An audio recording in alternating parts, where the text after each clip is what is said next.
Good evening. I'm Mike AD, and this is This Week in Wrestling. Our week begins Monday night with Raw, with 20 minutes of nostalgia in which DX, yes, those two old guys still pretending to be young and rebellious, challenged The Undertaker and Kane at Crown Jewel. After the righteous beating they suffered after Triple H won a highly touted and overly hyped match that was fraught with outside interference and plunder. Where this match goes after this, we all hope it's a WrestleMania match in which The Undertaker is retired by Shawn Michaels. As if we didn't have a problem with giving a damn about a match at a highly publicized international show, they decide that we are going to get the Bella Twins and Ronda Rousey against the Riot Squad again. And the Pack, or the Dogs of War, or some name for the collective team of Strowman, McIntyre, and Ziggler. Maybe SMZ, because WWE just loves names like Bed and Breakfast and Polychlorinated Biphenyls. Please get this over with ASAP. And after we RSVP our seats for Crown Jewel, aka WWE Oppression, aka Sharia Mania, aka You Gutless Cucks, Owens and Lashley have yet another match that features a very annoying Lio Rush hyping the entire match and nobody caring. Thankfully, this led to a post-match beatdown of Owens by Lashley, effectively making Lashley out to what he should be, a cement truck heel and a mouthpiece to talk for him because he sucks at it. Owens regretfully is out for knee surgery, and this is a good angle, and a face turn for Owens is overdue. Let's see how the WWE ruins this. On to exciting news. Another meaningless tournament in which the winner gets a big hulking trophy that means nothing. It's the World Cup of Wrestling. 8 superstars in qualification matches except for Cena, who is so good he doesn't have to qualify or show up. Please check your Cena privilege. Well, tonight is a battle royal to determine position number 2. Everyone's favorite team, B&B, now have t-shirts. When can they just do the Balor to Bayley and fuck and get this over with? The sexual tension is just awkward. Elias has once again run down the city he's in, this time it's Chicago. WWE does another interruption segment, this time it's Ronda coming out for her match to save time. Which is insane because it's a 3-hour plus show. You know this had to be going somewhere because once again, a great wrestler like Riot thrown to the garbage compactor to come promote Nikki Bella. Ronda Rousey match for a Raw Women's Championship because, predictably, the Bellas turn on Ronda and leave her lying. So 3 days ago, Ronda destroys 2 of the Riot Squad simultaneously, and now she can't repel the assault of 2 reality TV stars, one of them which can't even wrestle. Damn B&B then wins a mixed match challenge rematch with the emotional dumpster fire Alicia Fox and the charismatic vacuum Jinder Mahal. This one rates -7 out of 10 and who cares? Backstage, the dogs of the Strowman pack seem to be in a epic clash of egos, telling the little guy he's basically the weak link. Can't we have one unified faction? Why is everything under a constant state of disintegration? Speaking of that, my back really hurts. And speaking of egos, boring Commissioner Corbin brushes off perpetual jobber and one-time SmackDown Tag Champion Heath Slater's request to enter tonight's Global Battle Royal because he sucks. I hate to tell you this, Baron Von Cocksuck, but look in the mirror. Now, if you thought this Battle Royal was going to be a bunch of jobbers with diverse backgrounds, you were wrong. It's a horrible Vince McMahon-inspired goulash of racial and ethnic stereotypes such as Chilean sea bass, Comrade Vodka, polished sausage, and a fatter-than-normal conquistador. Corbin enters the Battle Royal as if he doesn't interfere enough, but to the chagrin of Corbin and the delight of the crowd, the conquistador hides outside for the whole match, sneaks in, and throws Corbin out. And afterward, it's revealed the conquistador is Angle. Pretty awesome. And this is going somewhere. But it might not. You know how it works. This could be dropped next week. So now we have 2 Americans in the tournament to determine the best in the world. Nia Jax and Ember Moon square off in a decent match that results in Moon winning by countout and a respect angle. Can you say time filler?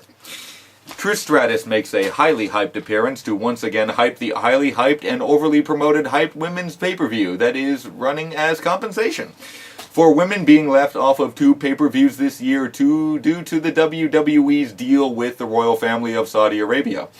Mickie James and Alexa make their way to the ring, which leads to Leader coming out and 2 predicted singles matches turning into 1 tag match. This is a bonus. The glorious Gable saga with the Ascension hits week 45. This time, The Connor push ends because a superstar with a winning streak can't be allowed. And then AOP comes out and destroys everybody, making everyone look stupid, and the Revival look even dumber. After a brutal mixed match challenge promo by the Monster Eclipse, a DX video package wastes even more time and makes you wonder, what would happen if they push the new guys instead of promoting a match in which the total age of the competitors was 206 years old? Paul Heyman comes out and regurgitates the usual mantra and exposes what we know all along. Brock is a selfish son of a bitch. Announcement. Roman Reigns is still the guy. The weekly omnipresent and brutal cock-gagging will continue and has no sign of stopping. The Shield and Strowman's dogs of the dysfunctional Wolfpack put on a great match that eclipsed their match in the Melbourne cricket ground. The Shield lose a very violent car crash of a match that will eventually lead to a 50-50 booking scenario that will let them trade wins back and forth, make multiple interchangeable matches for an additional month, all the while pushing Braun Strowman as a threat to Roman's Universal Championship that he will not win. Then Ambrose walks off, feigning disappointment, apathy, anger. Who cares? It's too late to burn this guy. But they will. Just too late. In other news, Titus O'Neil, Rhino, and Apollo Crews went missing a couple weeks ago. Have no idea where they went. We checked catering, they weren't there. We can only assume that creative has nothing for them. On to Tuesday night with the B Show, SmackDown, and I mean that by saying Raw is the C Show. The World Cup of Wrestling continues with 2 qualification matches in which only 1 out of the 4 competitors isn't American. The show starts off with a great match between Charlotte Flair and Becky Lynch, in which Becky Lynch will lose her title if she gets DQ'd. Like that will stop the WWE from booking a match 2 weeks before a pay-per-view for a title that will not be fraught with a messy finish. And yes, it's a double countout. This one goes to part 3 at WWE Misogynist Compensation.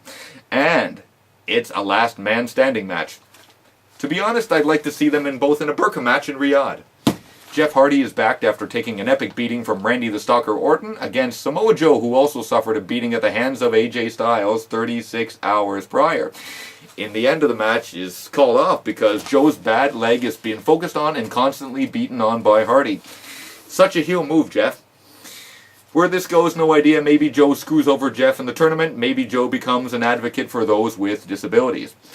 The Miz TV segment that features AJ Styles and a guy that says, "Fuck wrestling, I'm more concerned with compost and landscaping," Daniel Bryan.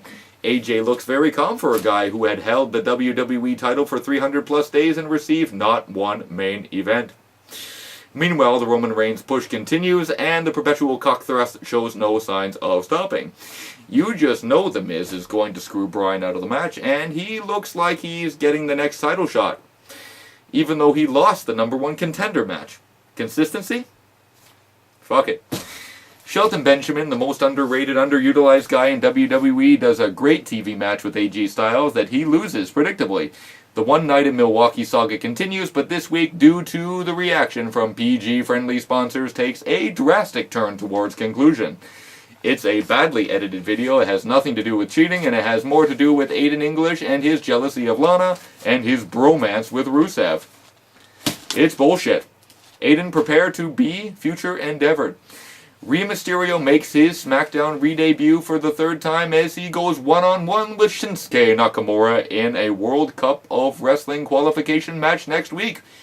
We all know how this one's going to go, but both of them should be in the tournament. Meanwhile, the Big Show comes back from his kayfabe hip injury surgery to take a beating from Randy Orton, placing yet another American in the World Cup tournament.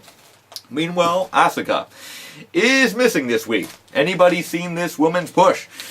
Maybe that died with the loss of the 900-day undefeated streak, lack of follow-up, and the 2 losses to Carmella. Go back to Japan. You're finished. On to the Mixed Match Challenge Week 4, where things are heating up so much. Most teams have only 1 match. Regardless, it seems they've had the time to produce limited edition custom t-shirts for each team. We once again get a pre-show for a 20-minute wrestling program. Attention WWE, we do not need more content, we just need more relevant content. Floyd Mayweather has now injected himself into the country dominance entourage, now making every week of the Mixed Match Challenge totally unbearable. At least they're booking Bob properly. Big attitude by Ember Moon touting a huge victory over Nia Jax. Let me remind you that it wasn't even a pinfall victory, it was a count out. Cocky much? Meanwhile, R-Truth once again loses his mind and tries to leave the arena before his scheduled match. This guy was wrestling before the banning of unprotected chair shots, so his behavior is understandable, plus he worked for TNA. Enough said. Too much Michael Cole. Damn, he's so corporate, it's nauseating. And yes, Renee, I know how to use a cell phone. Let's do the matches so I can go to fucking bed. First of all, Monster Eclipse versus Bed and Breakfast. Wow, this romance between these two teams is uncomfortable. Thankfully, they lose the match because Strowman and Moon are just bigger and smarter. Kevin Owens went on the disabled list this week, so this week Natalya chooses another partner with which to lose this tournament. Carmella proves once again, wrestling is not her forte, neither is rapping. Can't wait for the sex tape. Seriously. We had a dance-off, a split contest that nearly tore AJ's groin, and a chase around the ring that substituted for a wrestling match that was eventually won by Phenomenal Flair. Now for the standings. Who am I kidding? There's a month to go. On to Wednesday with the A-Show NXT, which was centered around that Nikki Cross knows a lot, because she accused Tommaso, Velveteen Dream, and Cassius Ohno of something, which we assume is the parking lot ass-kicking of Aleister Black. Watch it be none of them. WWE likes to do this kind of thing and ruin it by dropping it 2 weeks later.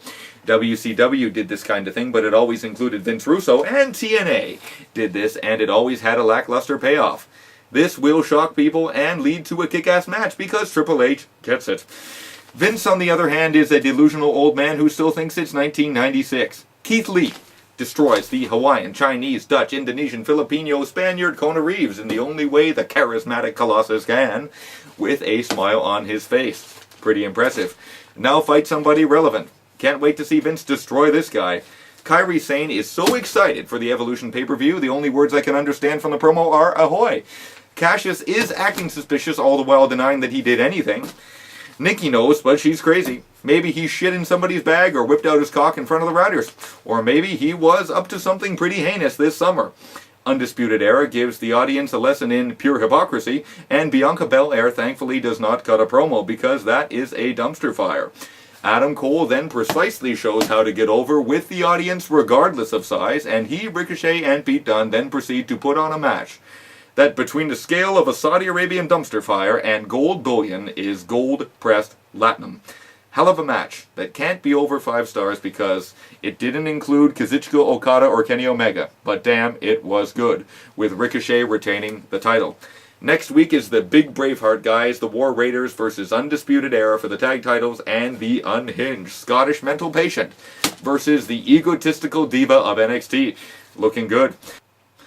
On to 205 Live, a show so amazing it's no longer live.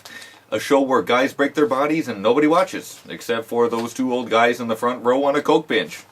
That was funny. Maybe now that you've moved it to before SmackDown, the crowd will not be suffering from pure burnout. The hot crowd works better for this product. Last week, Tony Nese left the show for better competition. This week, he's back. And damn, the show needs him. Out comes Cruiserweight Ray Charles to annoy the crowd and make everybody famous. This week, it's Lince Dorado, a man whose mask gives his people hope against adversity. Adversity against what? The drug cartels running your government? Anyhow, this match was good, but ruined by the guy who took his wife's last name, Mike Kanellis, who lays out Dorado for some reason. At least the guy's not in catering anymore. Apparently, new Cruiserweight champ Buddy Murphy does what he wants and when, thereby becoming the 200-pound Brock Lesnar.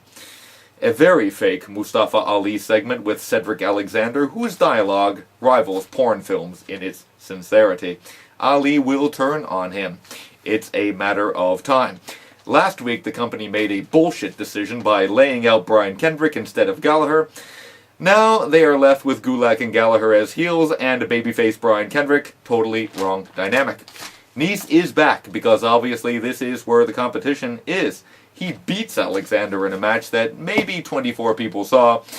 It's unfortunate because the match was top-notch. Unfortunately, this crushes the top babyface and leaves no challenger for Buddy Murphy. Next week, Mustafa beats the Japanese guy, becomes #1 contender, and then Cedric and Mustafa can both be losers. On to the Mae Young Classic that determined the last 4 spots in the quarterfinals of the tournament. Io Shirai beats Zeuxis and once again misses her Acai moonsault. Deonna Purrazzo looks very impressive in a victory over Xia Li. Tegan Nox defeats Nicole Matthews, and Maya Yim defeats Caitlyn in a match that defied all expectations because Caitlyn used to suck the bag. It's either Yim or Caitlyn actually learned how to wrestle out of a paper bag. The best match of the night. That's This Week in Wrestling.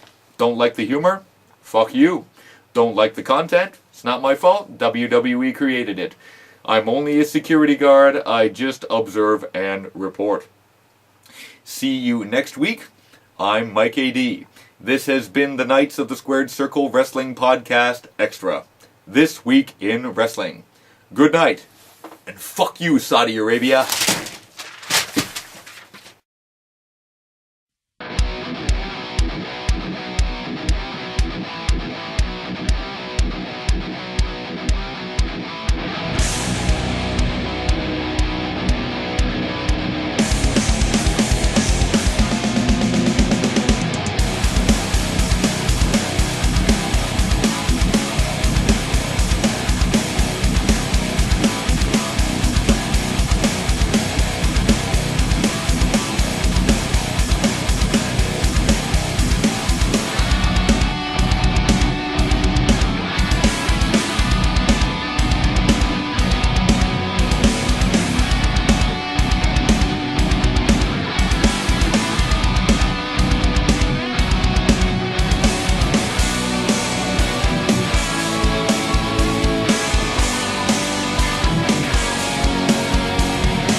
Roman Reigns, Roman Reigns, Roman Reigns, Roman Reigns, Roman Reigns.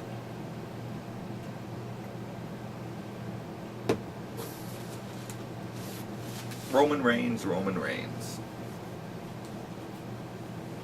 Roman Reigns, Roman Reigns, Roman Reigns, Roman Reigns. Roman, Roman, Roman, Roman. Roman, Roman, Roman Reigns.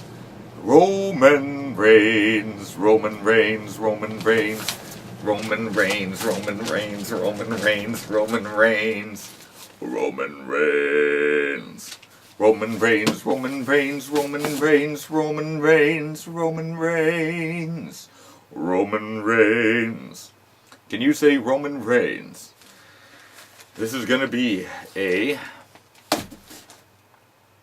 show about Roman Reigns.